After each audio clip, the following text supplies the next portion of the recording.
Welcome back, everyone. Budget season. I know we all had to face paying our taxes, but right after the governor gives his state of the state and in proposed budget, then all of the legislators get to work and hack out the budget, what they're going to approve and what they're not going to approve.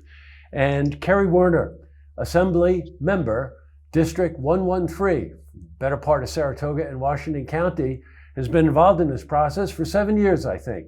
So I asked her to join us today and kind of give us an outline of what it was like in the trenches. So first, Carrie, welcome back. Great to see you again.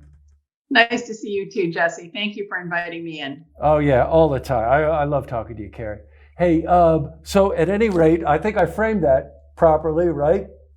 You did. So you're in there slugging it out, and I spotted a couple of priorities here that I wanted to discuss with you. One that I really do need your explanation on, because I'm not sure I understand it clearly, is you work to restore the video terminal aid to the city of Saratoga Springs.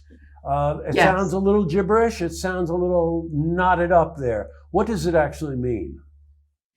So when the racinos were established, one of the things that the state did was it established a funding stream for the municipalities that host these facilities, that they would get a portion of the revenue that comes from the video lottery terminals, or VLTs. And for the city of Saratoga Springs, that's over $1 million that they receive through this funding stream. It's a significant amount of money. The county gets a little bit of money as well. And every year for the last few years, the governor has tried to take that money back. And so in the governor's budget proposal this year, once again, he zeroed out those funds, and we had to fight to get them restored. Got it. Did you prevail? We did prevail. Yes. We did. Commissioner Madigan and Mayor Kelly both testified at the budget hearing associated with this, and I worked the behind the scenes in the corridors of the houses to line up support for restoring those monies. Well, I bet you did. Hey, there's something called excluded workers, and for our viewers, I just want to try to clarify this. This tends to be undocumented workers who receive their wages, sometimes in cash only. It's a very controversial issue whether or not, as a result of the pandemic and lost wages, whether they should be subsidized. Carrie, this is a hot ticket item, but I've heard both sides of this, and nobody seems happy. So, frame the situation for us, and then what you did. So you described it pretty accurately. What was proposed in the budget this year was a $2.1 billion fund for excluded workers, and those are the undocumented workers who have lost income due to the pandemic. So it's an income replacement fund, and they would be eligible for, in essence, back wages going back through the pandemic, and then eligible for a weekly stipend like unemployment going forward. And the question is that a good use of taxpayer dollars? And, I looked at this situation and I thought, well, first off, we're talking about people who are not here legally to begin with. And we all know that we have undocumented immigrants who work in our communities that are very much important to the economy of our farms and so forth. So this is not about immigration or legal or illegal immigration. This is about groups of excluded workers, groups of people who are not eligible for unemployment. And there are many groups that are not eligible for unemployment.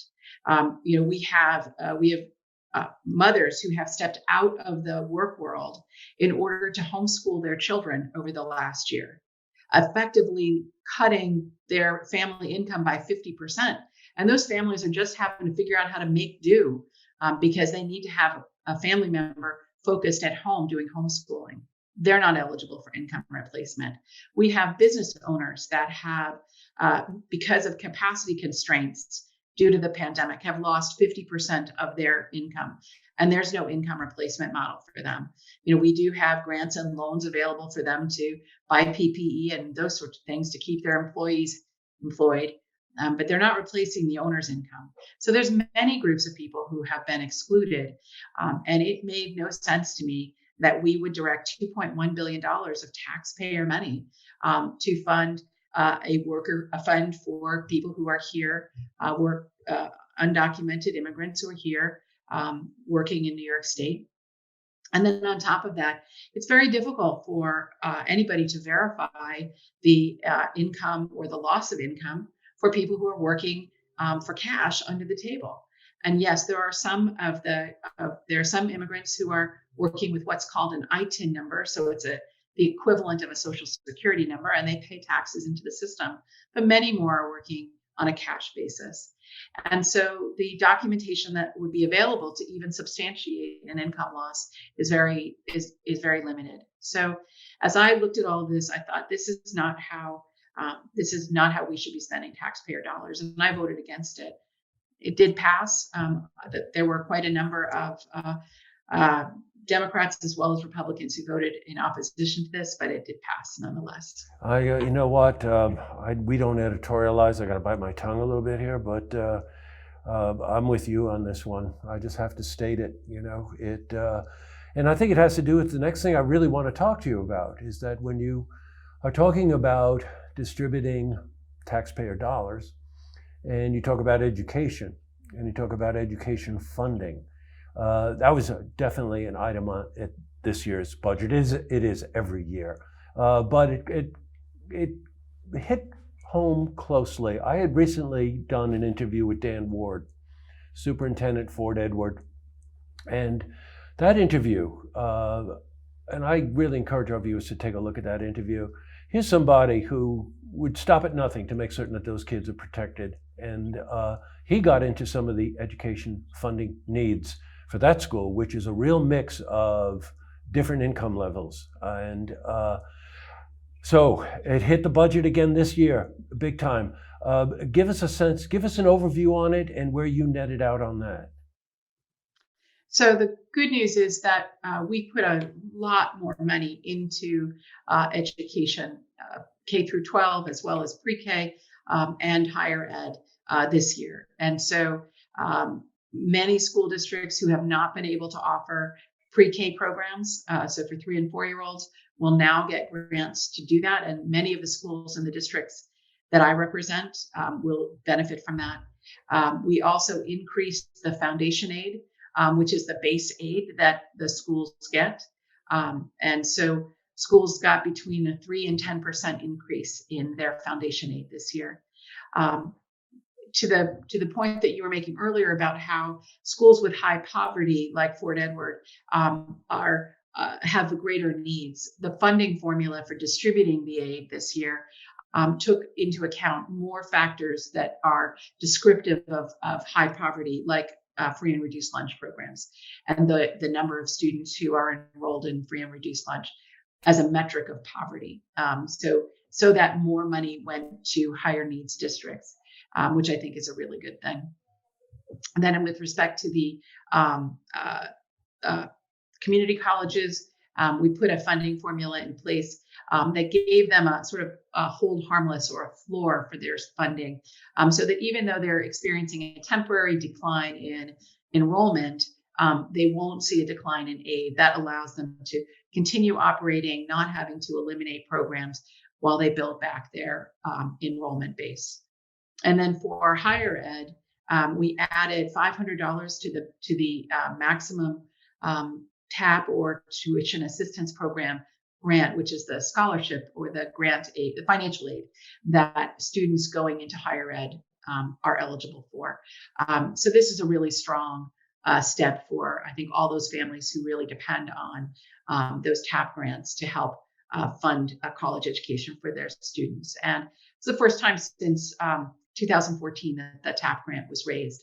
So it's a positive thing. And then on top of that, we decided to not implement any tuition increases at the SUNY schools. So students won't see a tuition increase as well. So all across the board, from pre-K to higher ed, I think we put more money into education, which is a positive thing. Oh my God! It's an important topic every single year, but considering Every what single we year. went through this past year, everything that you just mentioned is not only needed, but really important that you addressed it and that they passed it. I think Yes.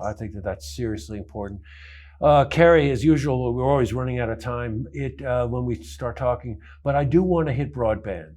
One of the other things, and I had just mentioned the interview with Dan Ward, one of the things that we learned a lot about this past year is the need for virtual learning and how that unfortunately hit different districts and different communities in different ways, depending on access to broadband. I know it's a hot topic for you. Give us an update on that. So in the budget, we put $1 million in for the state to do a broadband mapping to identify where there are gaps in coverage. We also put in place a required $15 or $20 sort of minimum service for low income families so that families can afford broadband access. And then beyond that, I'm working on some legislation to really address why it is so costly for broadband companies to deliver service in rural communities. And I've done a substantial amount of research to try and understand from a regulatory perspective why what we're doing is driving up the cost of delivering that service. And if we can roll some of that back, we can make the money that's going to be put into expanding broadband go further. And I think that will get more families covered faster. And that's the real goal there. Boy, it's really nice to listen to you speak. People get involved in politics for any number of different reasons, as we've witnessed, and to see somebody as dedicated as you are is really something. I know I appreciate it. I know our viewers appreciate it too. So look, Carrie, again, we're out of time. Those were the major topics I wanted to try to cover, and viewers should know. Please go to Assembly Member Woerner's. How am I doing, Carrie? Am I getting this out all right? Perfect. Website. There are a series of town halls that are coming up. You'll have an opportunity to ask questions. You'll have an opportunity to hear more about budget season in Albany. And with a little bit of luck, we'll be telecasting some of those as well.